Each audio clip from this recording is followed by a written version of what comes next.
Chapter 10. The Secret of Supply, Giving and Receiving, Two that are one. Let me tell you a paradox, Hans said to the soldier. The world in which we awaken each morning is not the real world. It is an image of the real. But those who know the world is an image of the real wake up to the real world every day. This is a paradox, and it is the truth. Pounding the stick in the dust. Rebecca is here, and she is a lovely lady. She and her husband are having problems meeting their financial obligations. It is difficult raising a family these days, as expensive as everything is. This brings to mind the story about pounding the stick in the dust when I was having such problems. It was about this time of year. Two men came to me wanting contributions to the Heart Fund and the community chest. I turned them down, as usual, with the old metaphysical response, saying aloud, I give in my own way, while silently I thought, why should I contribute to research for illusory diseases that don't really exist? I also recalled that just a week earlier, a young man had come to me wanting something to eat. When I asked him to help me work for half an hour until supper was ready, he walked away, saying, I'm hungry, man. Don't you understand? No, I didn't understand. I watched him stop at my neighbor's, where the lady of the house gave him something to eat. I stayed awake half the night justifying my action, concluding that no one gets anything for nothing in this world, and that I had done the right thing, asking him to work just a little for a meal. The seekers of truth I knew in those days, especially metaphysicians, were not much for giving to causes such as the Heart Fund or medical research or starving Africans. Anyway, the next morning I went to the woods, as I often did, to resolve my own supply problems, but this time there was no resolution. Nothing happened under the trees. I was as blank coming out of the woods as I was going in. Almost back home, I sat myself down under a tree one final time, hating to walk that last half mile back into the world. What am I doing wrong, God? I asked once again. How is it that I can help people with their problems, but I can't help myself with mine? I asked the question, and then it happened. The answer came as clearly as if a voice had spoken. The words flew into my head. You don't do enough giving, Bill, they said. Immediately I became angry and defensive. What do you mean I don't do enough giving? If I didn't give so much of my time to everyone, I wouldn't be in this difficulty. Again the inner voice said, Bill, you don't give enough. I pounded my stick on the ground and saw a cloud of dust rise. It was a hot, dry day in August. Damn it, all I do is give to anybody and everybody that comes my way asking for truth. I never say no or ask for anything in return. I pounded the stick, and the dust flew again. Incidentally, that stick is in the back of my car to this day, still used when I walk through the woods or hunt arrowheads along the river. As the dust settled, I heard it again. You have read it many times, Bill. Give to God what is God's, and to Caesar what is Caesar. I give God what is God's as best I can, and you know that. The soldier Bill pounded the stick again. But you don't give Caesar what is Caesar's. This inner argument remains vivid to this day, as surely as the memory of the overwhelming inner joy in South Carolina one summer when I was a kid, as surely as the memory of light experienced in San Francisco last summer. Give Caesar what is Caesar's? I yelled incredulously. Give to Caesar? Why should I give to Caesar? Caesar is the belief. Caesar is the illusion. That's the unreal. Why give to an illusion, the belief of a life in matter? And I pounded the stick again into the ground with grand arrogance known only to the people who have discovered subjectivism and the unreality of the world. There was silence. I had my conscience backed into its own corner. Give to Caesar my foot, then this whatever that pops into one's head asked a question of me. Tell me something, Bill. Where do you need money and help? In God's world or in Caesar's world? Dear God, in the twinkling of an eye, a glimpse had arrived, and I understood something new and wonderful. As usual, it seemed at first that I had always known this. Something one thinks he has always understood fully. But somehow, this time, that something was different.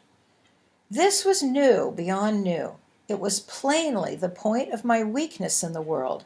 I thought about the young man who was hungry, and the two who had wanted support for the community chest and the heart fund. Even while the dust was settling from the flailing stick, I realized that I had not been giving to Caesar's world. No, I had been withholding, storing agony for myself. I had not been completing the interface. Quick as a flash, I saw what to do in the world. Isn't it always a grand relief to suddenly know what to do when one has been suffering? But just as that wonderful knowledge arrived, there came the realization that I had very little of the world's goods left to give. Everything with my business was attached, awaiting payment of a big business indebtedness to a supplier. Just before heading for the woods, I had scolded my little boys for wearing out their shoes so quickly, wondering where the money to buy new ones would come from. If I was to give to Caesar's world, what could I give? Across the dusty road, a patch of bright, brown-eyed Susans bloomed along the fence. I picked a bouquet and took it to my neighbor down the street. From that day to this, I have understood the admonition about giving to the world of appearances if I expected that the world would give back to me. Most surely we give our spiritual gifts, but we give the sack of beans too. I met the business obligation to the supplier, and all my worldly goods were released to me again. Why had no one in metaphysics told me about this requirement to give to Caesar? Because subjectivism without the child simply doesn't include this requirement. If it did, it would have found the child's equation long ago to include in the subjective textbooks.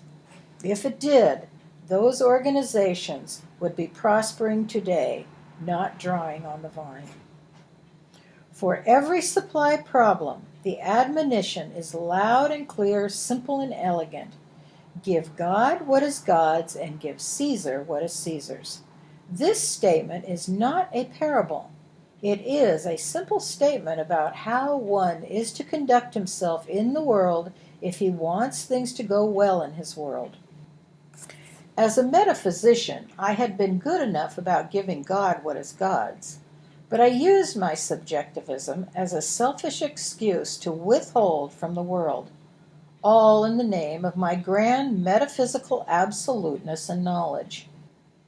Today, look at what mankind has stored away for itself by not living the equation. Enough useful energy to pound the entire earth to dust. From that day at the edge of the woods to this, I have made it a point to give to my world something beyond the ordinary every day of my life. The ineffable, in turn, has given back to me countless ways beyond the ordinary, including knowledge of the equation. As I sit writing this today for what may be my last gift to my unseen selfhood, I can be certain that 99% of those who read these hard words will take note of them one way or another, positively or negatively. They will contemplate them, and their hearts will respond, suggesting that a simple and tender truth beyond ordinary comprehension is being stated here. Then, like me, they will one day test these truths to see for themselves, and their affairs in the world will begin to bloom immediately. But only one metaphysician in 1,000 will think to thank God or thank anyone for writing the human words. Not seeing the necessity for that is another of those blind spots or bends in the river within the subjective view. It will remain so until the time one begins to put his subjectivism to work in the world. This is understandable. Our subjective search time is our within time, not our interface with the world time. During much of our subjective unfolding, we haven't yet learned that the outside is the inside. We've been too busy denying the outside's reality. Let one find the child within himself first. Then he can learn the lessons of interface without having to deny the reality of the world. When one discovers what the world is about, he learns what to do with that world and begins doing it. We act. Perhaps contemplating the interface is part of a lesson that cannot be learned until one has stopped making that interface, thence to rediscover it, even as the child is lost in order to be rediscovered and lived. The meal the young man was too hungry to work for and wait half an hour for was a huge bowl of homemade bean soup, a specialty I loved during those lean years. The bouquet of flowers I brought from the woods a few days later and gave to my neighbor resulted in an invitation to come into her home and have a warm bowl of soup. I watched my bouquet of flowers turn into a tangible bowl of bean soup. This time I learned the lesson. About the Jeremiah papers. The child hears the hard teachings and knows they are true. The old man of us rails in discomfort. The more uncomfortable the old nature, the more likely the child to be delivered from the ashes of adulthood. It is the child who stirs within us in the light of the glorious glimpses. It is the child who, having stirred, revives us, and then we become the child. The child and the heart are the same. The child is in touch with the eternal, our absolute interface with the ineffable, the one, the mountain beyond name. So, we are not disheartened by the prophet's hard words. He comes to us in the final days, tangibly or intangibly, to take us by the shoulders and shake us out of our ruts. We may rail at his pronouncements and dislike his effrontery. We may not like having our sophisticated and cultivated facade torn away, or our carefully hidden nastiness exposed. But beneath our discomfort and behind our inclination to turn away, the child of us, the heart of us, knows his hard words are true. The nations who dismiss their prophets have been destroyed, their inhabitants dispersed. We hear their words, and the child comes alive again. A new nation is born. The prophets have nearly every one spoken of a mysterious child and childlikeness to prevail in the end days of linear time. For unto us a child is born, unto us a son is given, and the government shall be upon his shoulders, and his name shall be called Wonderful, Counselor, the Mighty God, the Everlasting Father, the Prince of Peace. Isaiah. About the secrets of supply. Dear William, if you know so damn much, why aren't you rich? Love, George. P.S. I ask respectfully, but I am serious. Dear George, I presume you mean money, since I am wealthy beyond belief in other ways?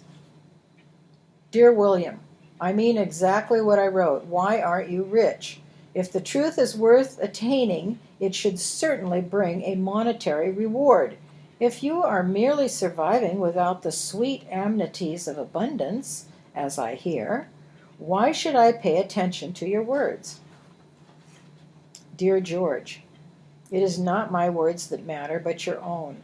However, your question deserves a good and clear answer, especially since so many in the world believe that personal wealth and possessions are an indication of success. But when I write that answer in full, it will be written for my world. Please be patient with me while I sort out the words to speak to supply more clearly than I have ever done before. Reader, please note, all that follows in this book, except for the related papers section, is predicated on the knowledge of specific points that have been made in the earlier chapters. I am writing overtones now. Overtones upon overtones follow. Supply. Dear George, now to answer that question you asked me 12 years ago. I appreciate your long wait. Certain esoteric secrets are self-guarded.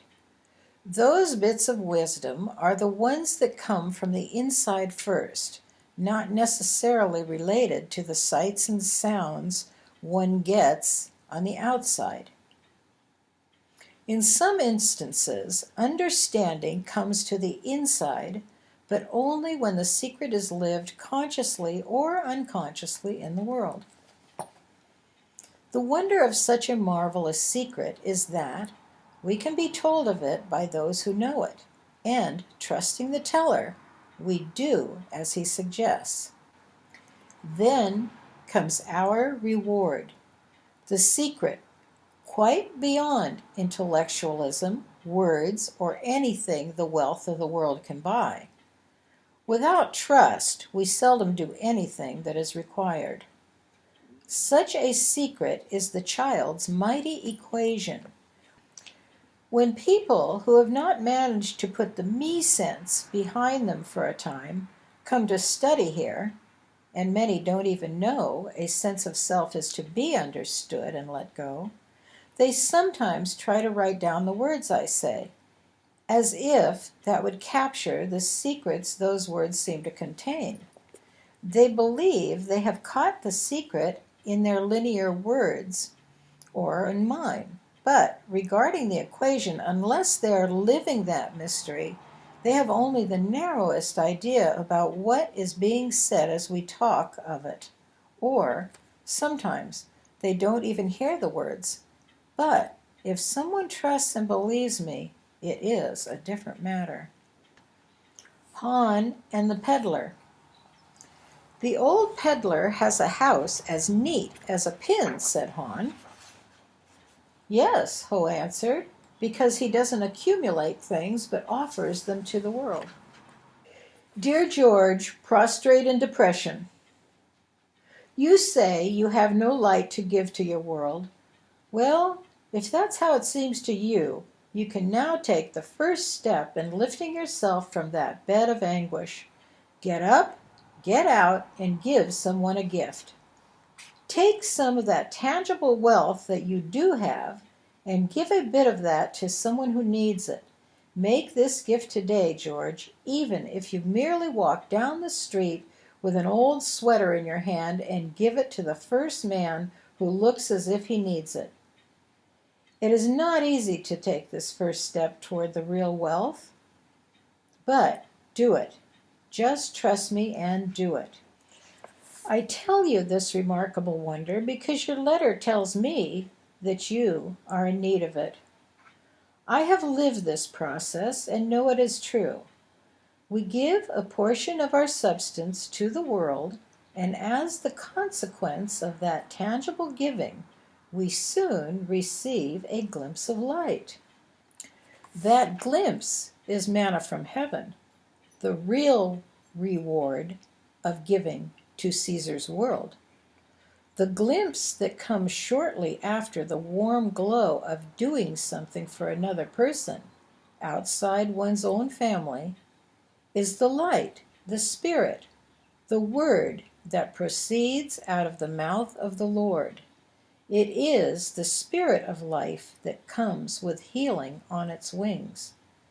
Do this for yourself today, dear friend George, and watch what happens. Let the student of truth, who feels he has no light to give something of his substance, however little he has, and soon he will have an infusion of light, a glimpse of truth, to give as well. To whom? To anyone who seems to need it or deserve it. One cannot know this is a marvel to do until he has done it, and lived it so. This is a self-protected secret. The illustration of the seed. George, dear old friend, I'm glad the depression is over. Your new bother isn't new to me either. I suspect you've fallen into the same trap that held me a victim for so long. As you can see, when you gave your big favorite sweater to the old man down the hall, you perked yourself up sufficiently to write this bombastic letter about my blindness to dualism. This is a point at which a little knowledge of metaphysics can be deadly. Hence the many cautions against beginning the search without a willingness to go all the way. George, in the name of denying what I thought was dualism, I nearly destroyed myself. In an astonishing ignorance of oneness, I denied the nature of all two-ness, as if one song couldn't have two renditions, or a form two uses. A single bottle has an inside and an outside, a top and a bottom. Is that dualistic? In the metaphysical proclivity toward the insanity of denying every dual appearance, I failed to see the real truth behind the action of still another dualism. Number one, giving and receiving, and number two, receiving and giving. Giving and receiving are not two. They are one flowing process to which we, as metaphysicians, awaken more slowly than most. Could it be that you are laboring in the same darkness? If so, the words that follow will be blessed with light to walk by. Listen gently. We plant a seed in our garden and let nature do its work. If the seed is to survive in this world, it begins giving immediately. But here we come to the natural built-in blindness of subjective thinking. Note, the seed acts twice, once to the earth and once to the sky. One shoot goes out as a rootlet, another goes up as the stem. One is a gift to the earth, the other a gift to the light of light. This process is so in all nature. It is before our eyes everywhere. Every living thing shows us this simple principle, dual as the words make it sound. All one has to do to see this is to look for himself. Show me a tree that isn't living this principle, and I will show you a dying or dead tree. Now we see that the seed receives twice. Here we go again, George. Another disdainful dualism that the tree had better not try to avoid. It receives twice, once from the earth and again from the air. In all nature this is true, my friend, even if all nature is just a dream that isn't happening. Then, for those who continue to search for the secret with persistence, we observe that the nutrition the seed receives from the earth is passed along the stem to the sky, the plant keeping only what is necessary for growth, and that growth enabling it to give yet more to the earth with greater roots, and likewise the wonders the tree receives from the light of the sun and beyond are passed on quickly in a marvelous flow downward into the earth, the tree withholding only what is necessary to grow and bear fruit after its kind. In all nature, this is so. Finally, we observe that wherever this flowing process of giving to Caesar and giving to God is stopped, or even interrupted for long, the plant languishes and gradually perishes. In all nature, this is so. How do I know? By looking and observing. George, wherever mankind recognizes this process within himself and lives in harmony with it, he prospers beyond his wildest imagination. Wherever the principle is broken, he withers, without luster in his life and without any contribution to his experience or to his world. To see that this is so, look around for yourself. Those who withhold grow heavy and depressed in spirit. Their mental houses are stuffed with trivial things. As a metaphysician, I was good enough about giving God what is God's, but I was woefully inadequate about giving to the world beyond those things that I had to give. Why should I give to an illusion? I asked, just as your letter asked me, in no small wonderment. Yet, in the old days, I wondered why I had so little of the world's riches to pay my utility bills when they came due. I had nothing of the world's value because I had given little or nothing of the world's value to the world, beyond the mandatory taxes and prices I paid for things that I needed. The Christly admonition is plain. Give to the world, external, the things that are the world's. Orthodox Churchdom is consistently good about this kind of giving. Its members give tangible things to the tangible world. They give to Caesar what belongs to Caesar, and religion generally prospers in material ways as a consequence. Look at their sprawling megaplexes. More, the prospering churches do all kinds of charitable things in the world and bring their members to make substantial gifts toward those activities. Metaphysicians like to point out that churches are unaware of the complete principle of supply. But those sweet church people to whom the metaphysician feels superior give to their world and flourish thereby in worldly goods. What is more, the whole earth is blessed by those people. It is the metaphysician himself who often knows little of the whole story of supply. One must look long and hard to find a school for charity's children sponsored by a metaphysical group. Show me a home sponsored by metaphysicians for the aged children of the world who haven't the money to take care of themselves, George. There are many who are first who shall be last, said the Christ light of genuine love. All right, George, I've written these words again for whatever purpose they may serve. You may have to put them in your pipe and smoke them a few more weeks, months, or years, but one day you'll come to understand a wonderful principle, just as I did. The Christ of history spoke of this principle 2,000 years ago, and so did Abraham before him.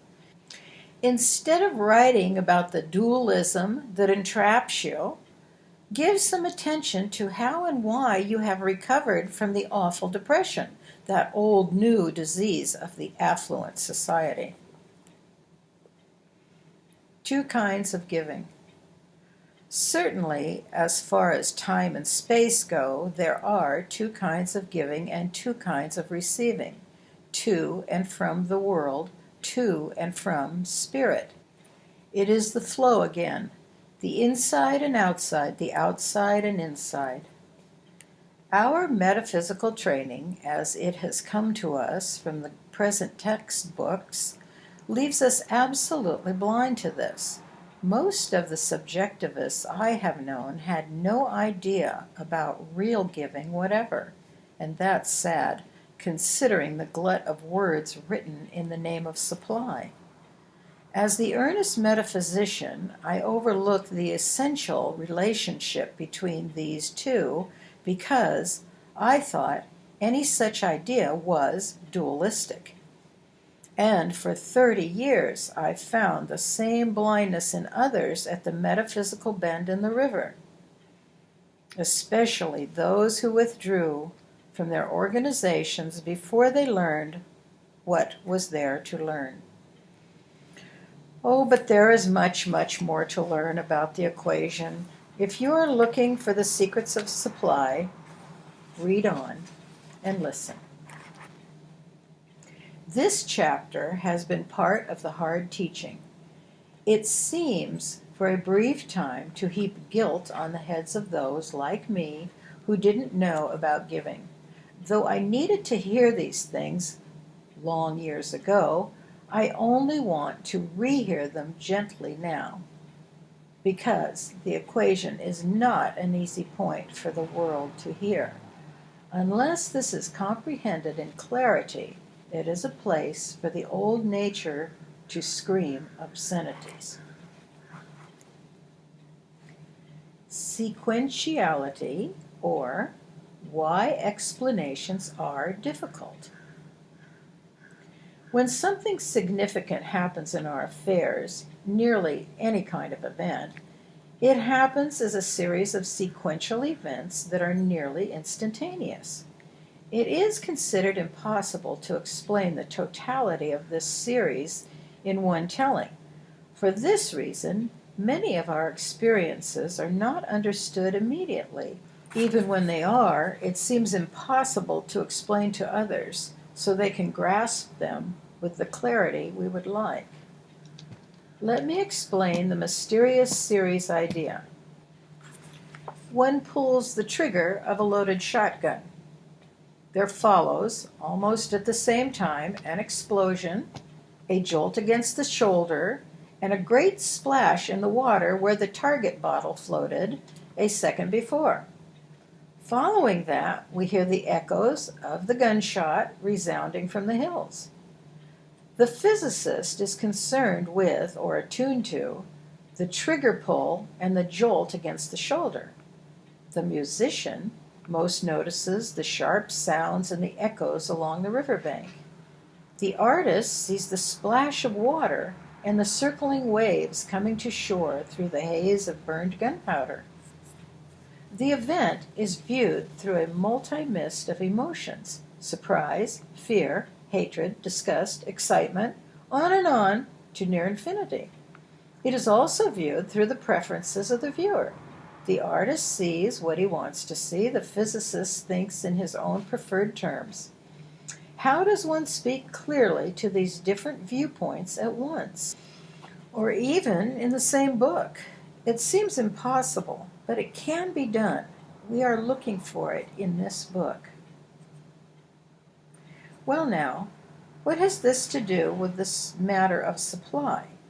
Consider, when one nears the Peak of Dachshund, and one is nearing it, or he wouldn't be reading this kind of material, the circling trip around the mountain to the top takes ever less time. The scenes below repeat themselves, each time from a different perspective, slightly altered. We don't get the next view until we have been willing to leave the present view and move on. Then, at the peak, we are able to look wherever we wish, and all the views appear simultaneously. The final view, compared with the first view when we first began our climb, is overwhelming, to say the least. At the lower slopes, our dispatches to those behind us were easy enough to write. But what we wrote along the way wasn't the final view of things. At first we thought the old scenes were left behind forever, and we had no way of knowing how often they would be back to be seen again, and yet again, from the circling positions above. During our study of subjectivism, we have special difficulty coming to grips with the fact that nothing, absolutely nothing, has been overcome until it is understood fully, and that so long as one is breathing the air of the world, there remains something to be understood about the light of life and the world it creates. The absolute position, subjectivism without the child, fails in the final analysis. The metaphysician, as helpless as anyone before the appearances of the body's death, all the years of study, meditation, contemplation, and devotion notwithstanding. As awareness itself, we are every man. We are all the onlookers, physicist, artist, musician, seeker, and finder. One time we read or see through the artist's eyes. At another reading we hear through the musician's ears. At another we are the physicist, the mathematician, the astronomer. The occluding hazes of preferences or separateness cannot be let go of in the objective mode of thought, but they can be surrendered in the subjective mode when the child begins stirring and is found. We are not through until that happens. There even remains something to do when one stands atop the mountain understanding the scene, living as the child of God.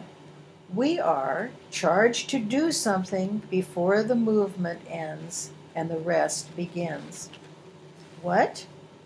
Free our subjective view from the ties that bind therein. What is bound on earth is bound in heaven, and what is freed on earth is freed in heaven, just as Scripture says. Before we leave the mortal coil, we are charged to make peace with it, understand it, every bit of it, line upon line, precept upon precept, until that work is finished. How do we know when this is done? I am still being instructed, and these words are that of the instruction previously received, listened to, followed, confirmed, and finally written to myself. Only God knows when it is finished. The Woodsong Boy. The little boy in me likes to go to the woodland and walk and camp and look for arrowheads. The little boy loves to taste the sunshine and listen to the blue sky. That's where I've been. I found a handful of arrowheads today, and they are beautiful. I heard the blue of the sky. I listened to the green of the grass, and felt a blossom explode into a wine of fragrance. Tangibility is the product of the intangible. Therefore, the body of us will find itself cared for, as certainly as the oak and willow, as surely as the laurel and lily. By whom or what? By the same ineffable for whom the body of humanity blossoms. How do I know this is so? Because I have lived it so, and am living it so now, and know it is so. Science and I will confirm it so. Watch and see. The mother of tangibility hovers o'er me, and I am without desire, satisfied. None who come to Woodsong has left without hearing the melody that tells of the presence, Father, to whom tangibility is wed like notes of a symphony.